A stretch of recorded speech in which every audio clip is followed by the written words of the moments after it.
The utopia of science. To perfect science so, and then to perfect social order by putting science in control, would itself be utopia enough. Such is the world described for us in Bacon's brief fragment and last work, The New Atlantis, published 2 years before his death. G.H. Wells thinks it Bacon's greatest service to science to have drawn for us even so sketchily the picture of a society in which at last science has its proper place as the master of things. It was a royal act of imagination by which for 3 centuries one goal has been held in view by the great army of warriors in the battle of knowledge and invention against ignorance and poverty. Here in these few pages we have the essence and the form, or law, of Francis Bacon, the law of his being and his life, the secret and continuous aspiration of his very soul. Plato in the Timaeus had told of the old legend of Atlantis, the sunken continent in the western seas. Bacon and others identified the New America of Columbus with this old Atlantis, but the great continent had not sunk after all, but only men's courage to navigate the sea. Since this old Atlantis was now known, and seemed inhabited by a race vigorous enough, but not quite like the brilliant utopians of Bacon's fancy, he conceived of a new Atlantis, an isle in that distant Pacific which only Drake and Magellan had traversed, an isle distant enough from Europe and from knowledge to give generous scope to the utopian imagination. The story begins in the most artfully artless way, like the great tales. We sailed from Peru, where we had continued for the space of 1 whole year, for China and Japan by the South Sea. Came a great calm in which the ships for weeks lay quietly on the boundless ocean like specks upon a mirror, while the provisions of the adventurers ebbed away, and then resistless winds drove the vessels pitiless north and south, and north and north and north out of the island dotted south into an endless wilderness of sea. The rations were reduced and reduced again, and again reduced, and disease took hold of the crew. At last, when they had resigned themselves to death, they saw, almost unbelieving, a fair island looming up under the sky. On the shore, as their vessel neared it, they saw not savages, but men simply and yet beautifully clothed, clean, and manifestly of developed intelligence. They were permitted to land, but were told that the island government allowed no strangers to remain. Nevertheless, since some of the crew were sick, they might all stay till these were well again. During the weeks of convalescence, the wanderers unraveled day by day the mystery of the New Atlantis. There reigned in this island, about 1900 years ago, one of the inhabitants tells them, a king whose memory above all others we most adore. His name was Salamana, and we esteem him as the lawgiver of our nation. This king had a large heart, and was wholly bent to make his kingdom and people happy. Among the excellent acts of that king, above all, one hath the preeminence. It was the creation and institution of the order, or society, which is called Solomon's house, the noblest foundation, as we think, that was ever upon the earth, and the lanthorn of his kingdom. There follows a description of Solomon's house, too complicated for a quoted abstract, however, but it is eloquent enough to draw from the hostile judgment that there is not to be found in any human composition a passage more eminently distinguished by profound and serene wisdom. Solomon's house takes the place in the New Atlantis of the Houses of Parliament in London. It is the home of the island government, but there are no politicians there, no insolent elected persons, no national purveyor, no parties, no caucuses, no primaries, no conventions, campaigns, buttons or lithographs, editorials, speeches, lies, and elections. The idea of filling public office by such dramatic methods seems never to have entered the heads of these Atlantans. But the road to the heights of scientific repute is open to all, and only those who have traveled the road sit in the councils of the state. It is a government of the people and for the people by the selected best of the people, a government by technicians, architects, astronomers, geologists, biologists, physicians, chemists, economists, sociologists, psychologists, historians, and philosophers. Complicated enough, but think of a government without politicians. Indeed, there is little government at all in the New Atlantis. These governors are engaged rather in controlling nature than in ruling man. The end of our education is the knowledge of causes and secret motions of things, and the enlarging of the bounds of human empire to the effecting of all things possible. This is the key sentence of the book, and of Francis Bacon.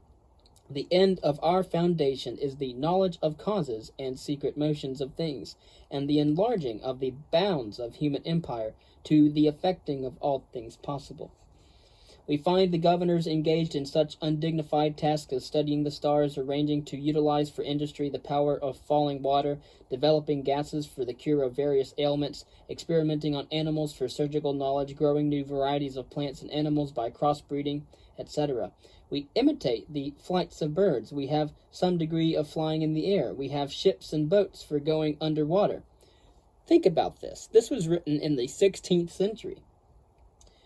There is foreign trade, but of an unusual sort. The island produces what it consumes, and consumes what it produces.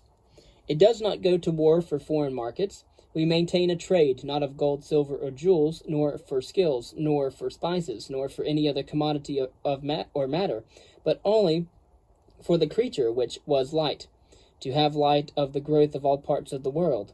These merchants of light are members of Solomon's house, who are sent abroad every 12 years to live among foreign peoples of every quarter of the civilized globe, to learn their language and study their sciences and industries and literatures, and to return then at the end of the 12 years to report their findings to the leaders of Solomon's house, while their places abroad are taken by a new group of scientific explorers.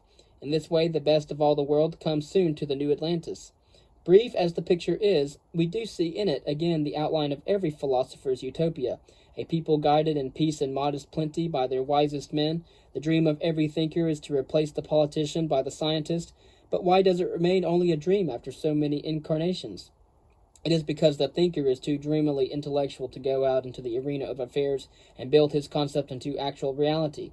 It is because the hard ambition of the narrowly acquisitive soul is forever destined to overcome the gentle and scrupulous aspirations of philosophers and saints. Or it may be that science is not yet grown to maturity and conscious power, that only in our day do physicists and chemists and technicians begin to see that the rising role of science in industry and war gives them a pivotal position in social strategy and points to the time when their organized strength will persuade the world to call them to leadership. Perhaps science has not yet merited the mastery of the world, and perhaps in a little while it will.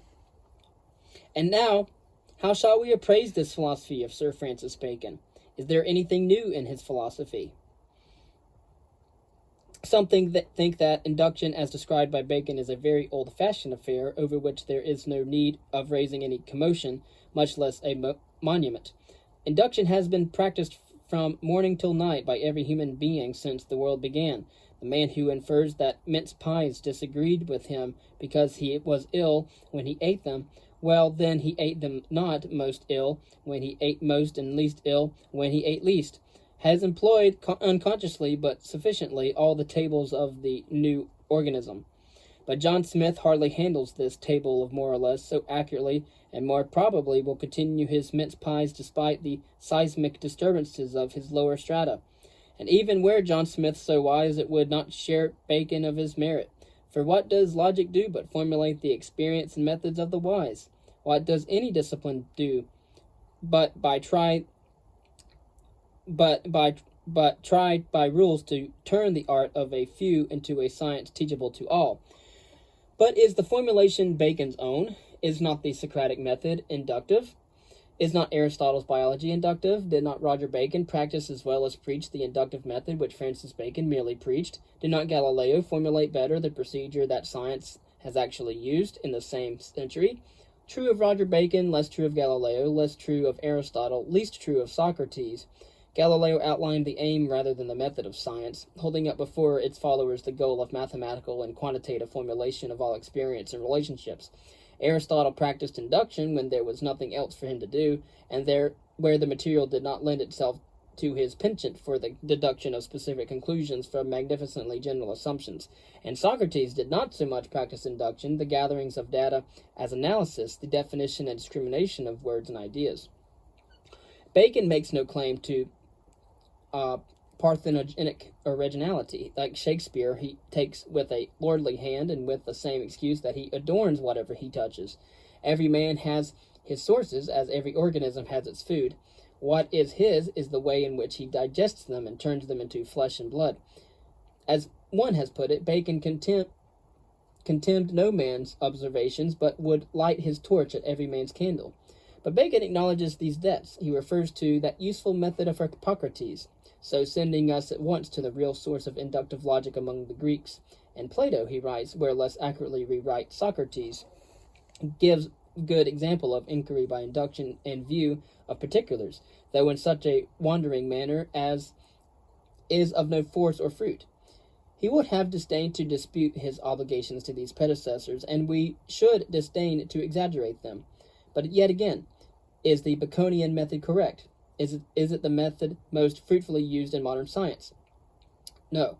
Generally, science has used with best result not the accumulation of data in natural history and their manipulation by the complicated tables of the Novum Organum, but the simpler method of hypothesis, deduction, and experiment. So Darwin, reading Malthus's essay on population, conceived the idea of applying to all organisms the Malthusian hypothesis that population tends to increase faster than the means of subsistence. Deduced from this hypothesis the probable conclusion that the pressure of population on the food supply results in a struggle for existence, in which the fittest survive and by which in each generation every species is changed into closer adaptation to its environment. And finally, having by hypothesis and deduction limited his problem and his field of observation, turned to the unwithered face of nature and made for 20 years a patient inductive examination of the facts. Again, Einstein conceived, or took from Sir Isaac Newton, the hypothesis that light travels in curved, not straight lines, deduced from it the conclusion that a star appearing to be on the straight line theory in a certain position in the heavens is really a little to one side of that position, and he invited experiment and observation to test the conclusion. Obviously, the function of hypothesis and imagination is greater than Bacon had originally supposed, and the produce of science in its procedure is more direct and circumscribed than the Baconian scheme. However, Bacon himself anticipated the superannuation of his method. The actual practice of science would discover better modes of investigation that could be worked out in the interludes of statesmanship. These things require some ages for the ripening of them. Of course, even Bacon realized this. Even a lover of the Baconian spirit must concede, too, that the great chancellor, while laying down the law for science, failed to keep abreast of the science of his time. He rejected Copernicus and ignored Kepler and Tycho Brahe. He depreciated Gilbert and seemed unaware of Harvey. In truth, he loved discourse better than research, or perhaps he had no time for toilsome investigations. But such work as he did in philosophy and science was left in fragments and chaos at his death, full of repetitions, contradictions, aspirations, and introductions. Ars longa vita brevis. Art is long and time is fleeting. This is the tragedy of every great soul. To assign to so overworked a man, whose reconstruction of philosophy had to be crowded into the crevices of a harassed and burdened political career, the vast and complicated creations of Shakespeare, is to waste the time of students with the parlor controversies of idle theorists. Shakespeare lacks just that which distinguishes the lordly chancellor: erudition and philosophy. Shakespeare has an impressive smattering of many sciences and a mastery of none, but in all of them he speaks with the eloquence of an amateur. He accepts astrology, for example, this huge state whereupon the stars and secret influence comment. He is forever making mistakes which the learned Bacon could not possibly have made. His Hector quotes Aristotle, and his Coriolanus alludes to Cato. He supposes the Lupercalia to be a hill, and he understands Caesar about as profoundly as Caesar is understood by G.H. Wells. Of course, he makes countless references to his early life and his matrimonial tribulations. He perpetuates vulgarities, obscenities, and puns natural enough in the gentle Royster, who could not quite outlive the Stratford rioter and the butcher's son, but hardly to be expected in the cold and calm philosopher. For example, Shakespeare, the greatest of intellects, but he was rather the greatest of imaginations and the keenest eye. He is an inescapable psychologist, but he is not a philosopher. He has no structure of thought unified by a purpose for his own life and for mankind. He is immersed in love and its problems and thinks of philosophy, through Montaigne's phrases, only when his heart is broken. Otherwise, he accepts the world blithely enough. He is not consumed with the reconstructive vision that ennobled Plato or Nietzsche or Bacon. Now the greatness and the weakness of Bacon lay precisely in his passion for unity, his desire to spread the wings of his coordinating genius over 100 sciences. Of course, he aspired to be like Plato, a man of sublime genius, who took a view of everything as from a lofty rock. He broke down under the weight of the tasks that he had laid upon himself. He failed forgivably because he undertook so much. He could not enter the promised land of science, but as one epitaph expressed it, he could at least stand upon its border and point out its fair features in the distance. His achievement was not the less great because it was indirect. His philosophical works, though little read now, moved the intellects which moved the world. He made himself the eloquent voice of the optimism and resolution of the Renaissance. Never was any man so great a stimulus to other thinkers. King James, it is true, refused to accept his suggestion for the support of science, and said that the Novum Organum, that it was like the peace of God which passes all understanding. But better men in 1662 founded that Royal Society, which was to become the greatest association of scientists in the entire world. Named Bacon as their model and inspiration, they hoped that this organization of English research would lead the way toward what that Europe-wide association which the advancement of learning had taught them to desire. And when the great minds of the French Enlightenment undertook that masterpiece of intellectual enterprise, the Encyclopédie, they dedicated it to Francis Bacon. If, said Diderot in the prospectus, we have come of it successfully, we shall owe most to the Chancellor Bacon, who threw out the plan of an universal dictionary of sciences and arts at a time when, so to say, neither arts nor sciences existed. But that extraordinary genius, when it was impossible to write a history of what was known, wrote one of what it was necessary to learn. Bacon was the greatest, the most universal, and the most eloquent of philosophers. The convention published the works of Bacon at the expense of the state. The whole tenor and career of British thought have followed the philosophy of Sir Francis Bacon. His tendency to conceive the world in democratician, mechanical terms, gave to his secretary, Hobbes, the starting point for a thoroughgoing materialism. His inductive method gave to Locke the idea of an empirical psychology bound by observation and freed from theology and metaphysics, and his emphasis on commodities and fruits found formulation in Jeremy Bentham's identification of the useful and the good. Wherever the spirit of control has overcome the spirit of resignation, Bacon's influence has been felt. He is the voice of all those Europeans who have changed a continent from a forest into a treasure land of art and science, and have made their little peninsula the center of the world. Men are not animals erect, said Bacon, but immortal gods. The Creator has given us souls equal to all the world, and yet satiable not even with a world. Everything is possible to man. Time is young. Give us some little centuries, and we shall control and remake all things. We shall perhaps at last learn the noblest lesson of all, that man must not fight man, but must make war only on the obstacles that nature offers to the triumph of man. It will not be amiss, writes Bacon in one of his finest passages ever written, to distinguish three kinds, and, as it were, grades of ambition in mankind. The first is of those who desire to extend their power in their native country, which kind is vulgar and degenerate. The second is of those who labor to extend the power of their country and its dominion among men. This certainly has more dignity, but not less covetousness. But if a man endeavor to establish and extend the power and dominion of the human race itself over the universe, his ambition is without doubt both a more wholesome thing and a nobler than the other two.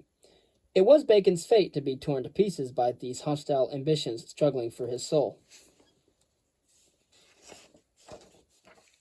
Men in great place are thrice servants, servants to the sovereign or state, servants of fame, and servants of business, so as they have no freedom, neither in their persons, nor in their action, nor in their time. The rising unto place is laborious, and by pains men come to greater pains, and it is sometimes base, and by indignities men come to dignities. The standing is slippery, and the regress is either a downfall or at least an eclipse. What a restful summary of Bacon's epilogue. A man's shortcomings, said Goethe, are taken from his epoch. His virtues and greatness belong to himself. This seems a little unfair to the zeitgeist, but it is exceptionally just in the case of Sir Francis Bacon.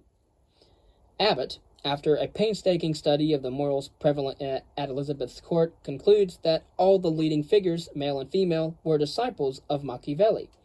Roger Ascham described it in The Four Cardinal Virtues in The Man at the Court of the Queen.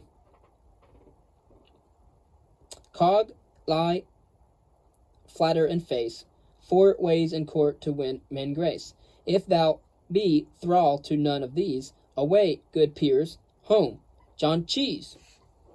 It was one of the customs of those lively days for judges to take presents from persons trying cases in their courts.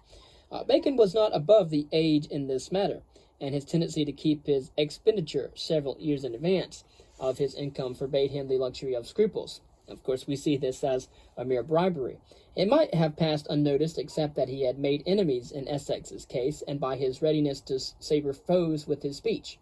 A friend had warned him that it is too common in every man's mouth in court that as your tongue hath been a razor to some, so shall theirs be to you. But he left the warnings unnoticed. It seems to be in good favor with the king. He had been made Baron Valorum of Valorum in 1618 and Viscount St. Albans in 1621, and for 3 years he had been Lord Chancellor. Then suddenly the blow came. In 1621, a disappointed suitor charged him with taking money for the dispatch of a suit. It was no unusual matter, but Bacon knew at once that if his enemies wished to press the bribery, they could force his fall. He retired then to his home and waited developments. When he learned that all his foes were clamoring for his dismissal, he sent in his confession and humble submission to the king. James, yielding to the pressure from the now victorious Parliament against which Bacon had too persistently defended him, sent him to the Tower. But Bacon was released after 2 days, and the heavy fine which had been laid upon him was remitted by the king. His pride was not quite broken. I was the justest judge that was in England these 50 years, he said, but it was the justest judgment that was in Parliament these 200 years. He spent the 5 years that remained of his life to him in the obscurity and peace of his home, harassed by an unwonted poverty, but solaced by the active pursuit of philosophy. In these 5 years he wrote his greatest Latin work, De Augmentis Scientiarum, published an enlarged edition of the Essays, a fragment called Silvarum, and a history of Henry VII. He mourned that he had not sooner abandoned politics and given all his time to literature and science. To the very last moment he was occupied with work, and died, so to speak, on the field of battle. So we see that Sir Francis Bacon spent the last 5 years of his life writing history, philosophy, and literature. In his essay of death, he had voiced a wish to die in an earnest pursuit, which is like one wounded in hot blood, who for the time scarce feels the hurt. Like Caesar, he was granted his choice. In March of 1626, while riding from London to Highgate and turning over in his mind the question of how far flesh might be preserved from putrefaction by being covered with snow, he resolved to put the matter to a test at once. Stopping off at a cottage, he bought a fowl, killed it, and stuffed it with snow. While he was doing this, he was seized with chills and weakness, and finding himself too ill to ride back to town, he gave directions that he should be taken to the nearby home of Lord Arundel, where he took to bed. He did not yet resign life. He wrote cheerfully that the experiment succeeded excellently well, but it was his last. The fitful fever of his varied life had quite consumed him. He was all but burnt out now, too weak to fight the disease that crept up slowly to his heart. He died on the 9th of April, 1626, at the age of 65. He had written in all his will these profound and characteristic words: I bequeath my soul to God, my body to be buried obscurely, my name to the next ages and to foreign nations. The ages and the nations have accepted. Bacon.